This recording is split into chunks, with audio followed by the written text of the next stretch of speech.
For today's meditation, I'd like to have a little bit more silence.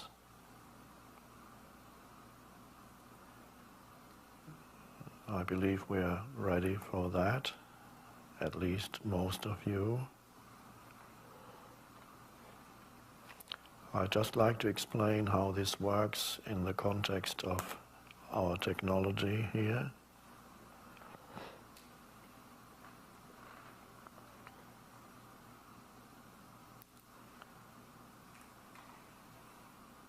When I'm not speaking, all you do is you look at the screen and you look at the image on the screen. My job is to be here in the state of presence, which means to hold the state of not thinking.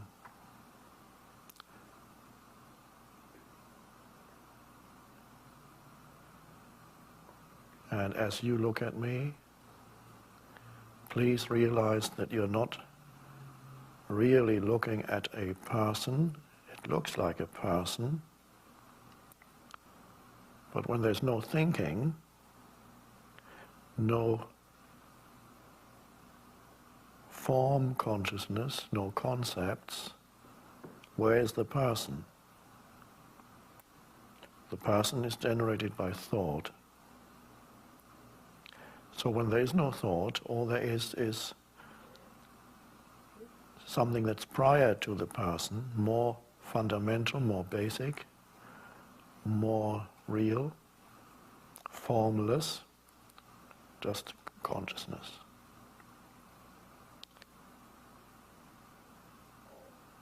So it can be helpful then,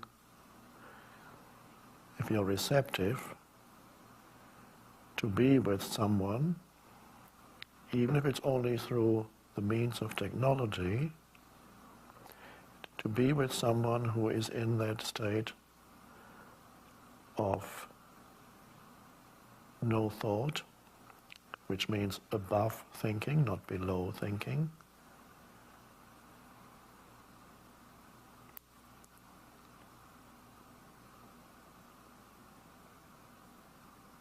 Because that apparent person has become transparent to the light of consciousness.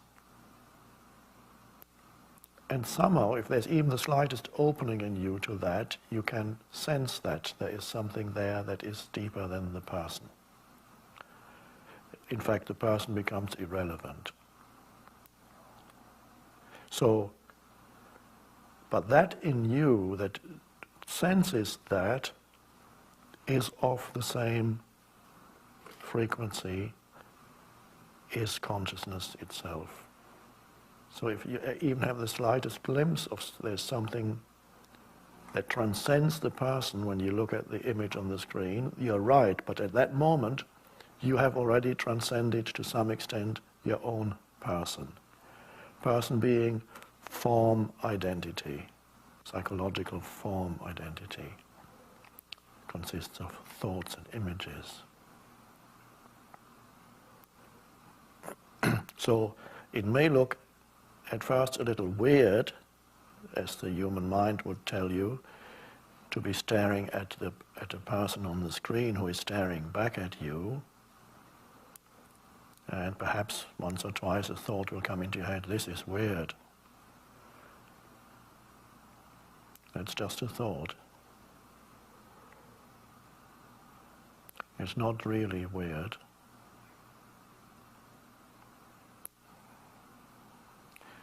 It's much more weird to be trapped in your mental noise for most of your life and to live on the basis of that, which is a false sense of identity. So what you endeavor is to, as you look at the screen, and don't wait for me to say, let's start now. Let's consider that we've already started with our silent meditation, because silence underlies the words. that is in between the words. All you need to do then is not doing at all, really, is you're looking at the screen and you're aware of the sense perception, and you're aware that you're aware. You can sense the presence that you are as you look at the screen. And you're alert, you're aware that there is awareness. Otherwise you wouldn't be seeing anything or hearing anything. So the prerequisite for any sense perception is awareness, consciousness. So you become aware of that in yourself. And what the technology here provides is a reflection of the consciousness that you are. A helpful reflection, that's all.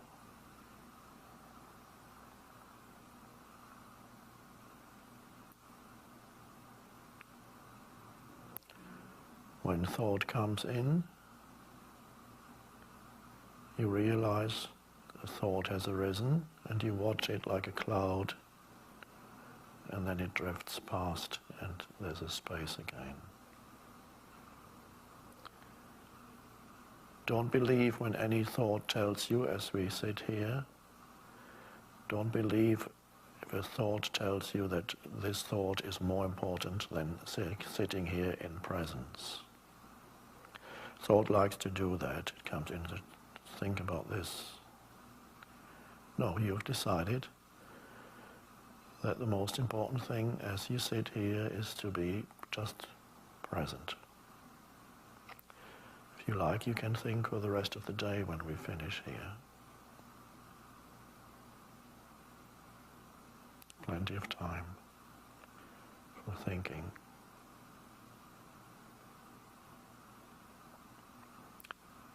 But this is a time for not thinking, rising above thinking. Looking at the image on the screen will help you to stay above thinking. When you're feeling drowsy or sleepy, then it's a sign you're falling below thinking. So continuously looking at the image helps you to stay alert, connects you with alertness.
Those of you who find it hard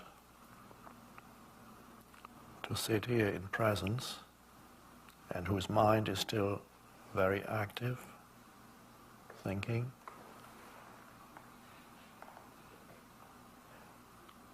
feel the inner body as you sit here. Feel the aliveness in the body as you sit and look at the screen. Feel the aliveness in the body. Feel that in the background. That takes attention away from thinking. And then you have two things. You have the sense perception that is helpful, takes attention away from thinking, and the connection with the inner body. And those two should keep your mind fairly clear if you're able to hold attention there. It's no effort, just effortless.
Close your eyes for a moment.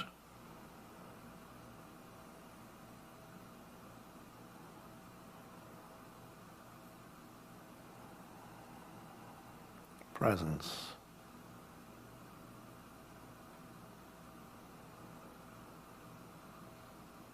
Spacious awareness.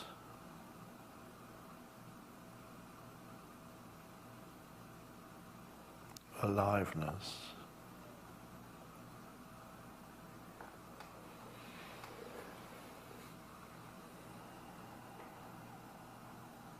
Life itself.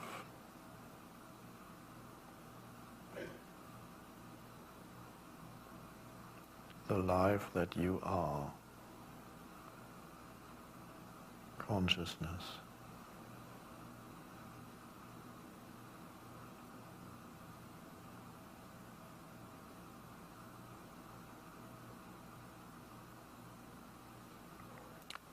Open your eyes.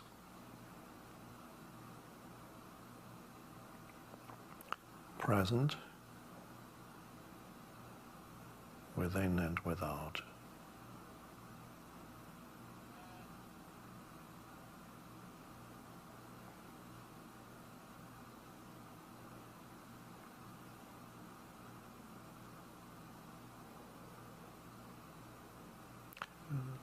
Look at your left or right hand for a moment. See the hand, the skin, the texture, how it reflects the light, without thinking, just present awareness. Sense perception appearing in the field of awareness.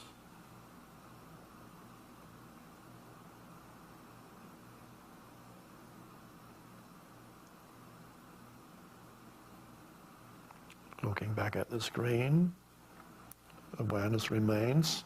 What appears changes. That's sense perception, form.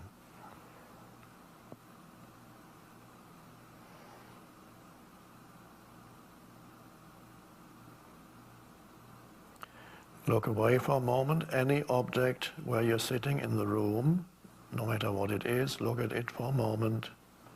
Take in its shape, its color.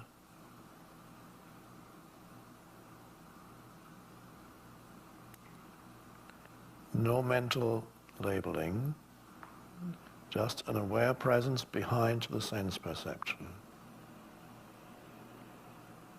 Amazing shift from continuously labeling everything and just being there as the presence. Look back at the screen. Space of awareness remains.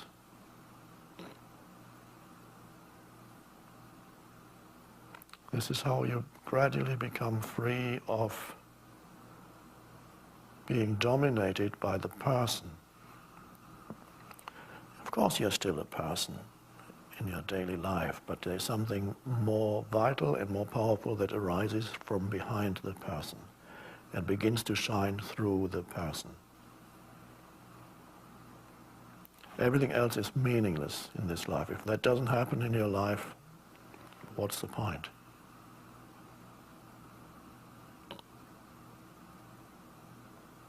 It means evolution hasn't happened for you. No, it doesn't matter to the universe, but to the little entity it does. In ultimate terms it doesn't matter at all, only in relative terms.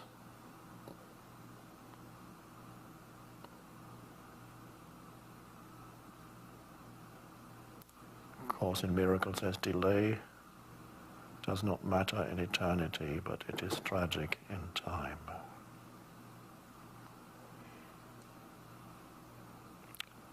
There's nothing to think about now.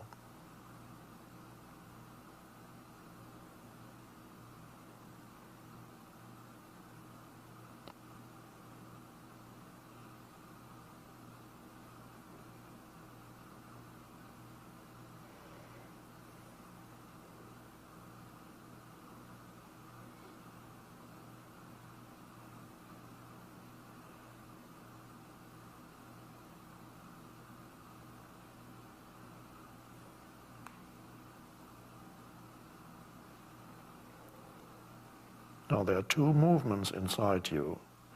One is the awakening consciousness, and the other is the pull of the person of unconscious thinking that wants to continue to be in control and run your life.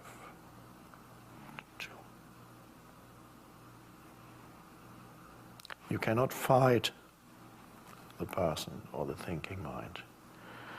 You can only recognize yourself as the presence behind it. There's an inertia in everything, and the person is the principle of inertia. The gravitational pull. Back into my drama, into my imagined problems, back into the old reactivity that keeps the person alive, just waiting for another excuse for a reaction. That's the inertia of the person.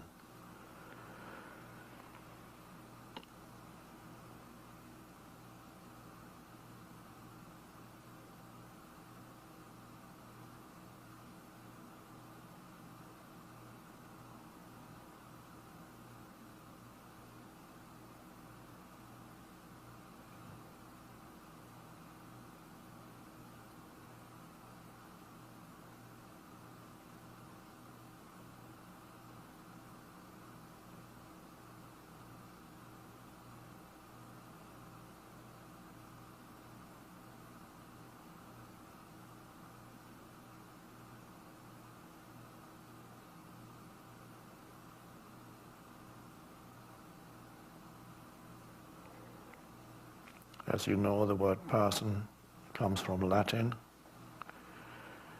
and its original meaning is mask. So it is not something that is ultimately real, it is a mask. It's the mask that actors used to wear in ancient theater.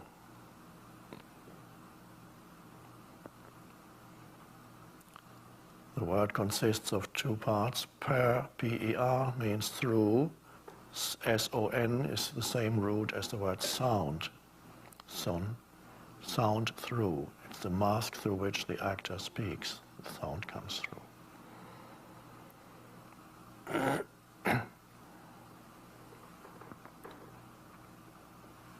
Your primary task is to transcend that in this lifetime, because that's part of the evolution of the universe, consciousness coming in.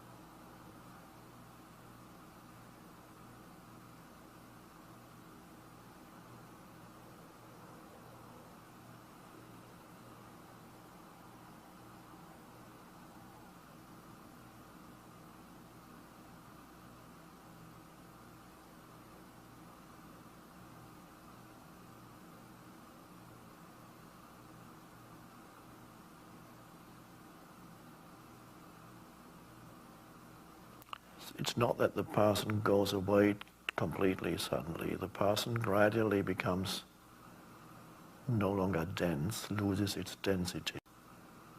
No longer dense, loses its density and becomes transparent. Something shines through. That's what happens.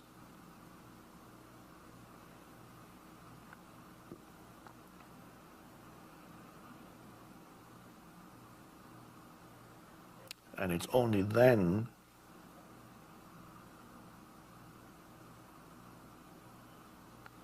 that you become part of the solution and are no longer part of the problem on this planet.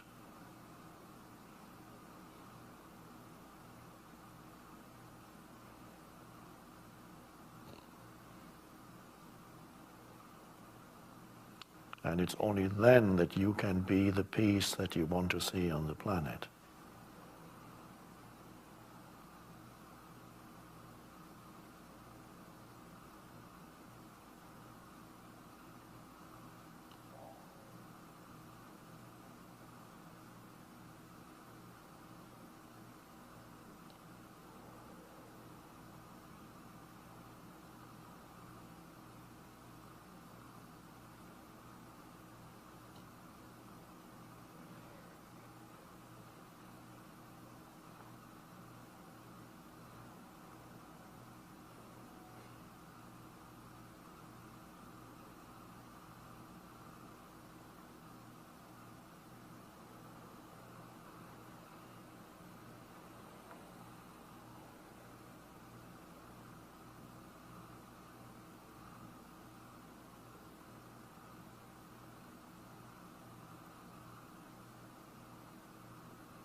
Close your eyes for a moment. What's left? Presence. Alert stillness.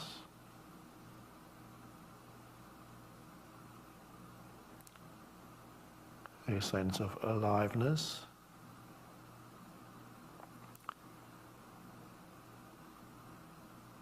Spaciousness.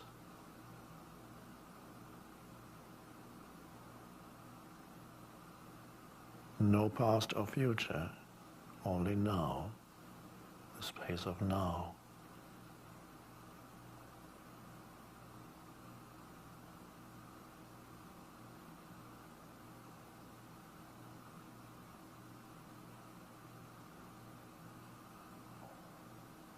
Open your eyes.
as a practice for the next few days.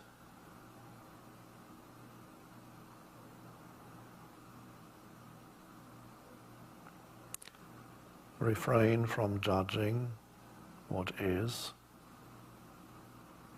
situations, things that happen, places where you are, people, what they do or fail to do.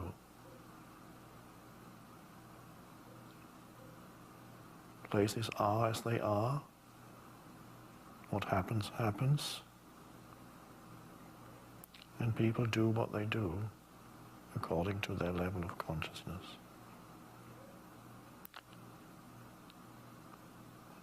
The compulsion to judge is part of how the person stays in control. An important element of the person is the judge.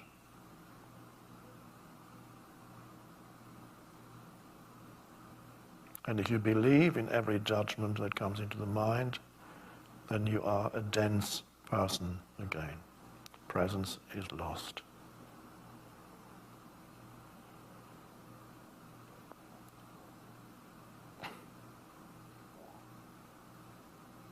I believe somebody once said something about not judging.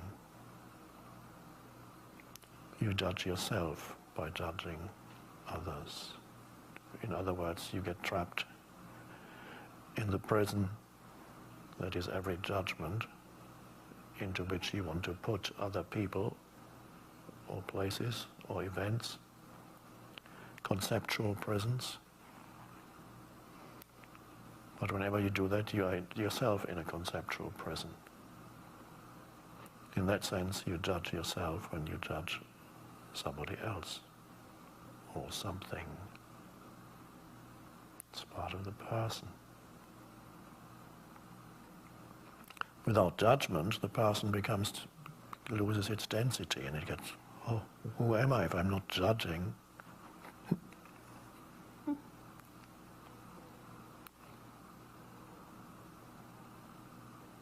Of course, when you're not judging, you are something deeper than the person, your consciousness, space.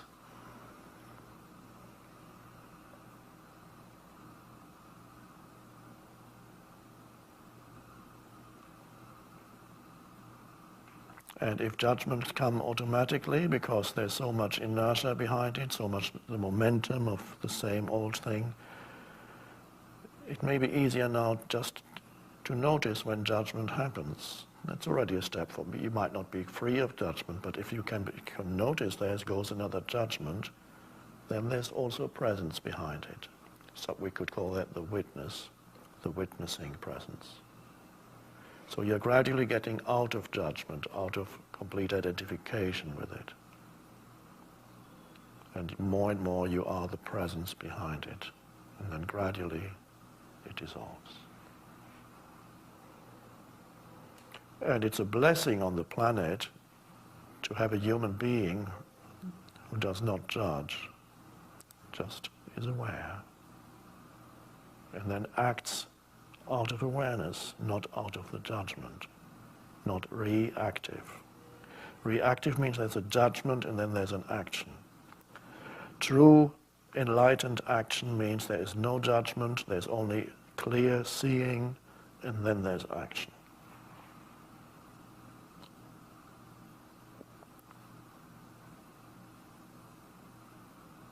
Or no action. If there's nothing you can do, that's fine.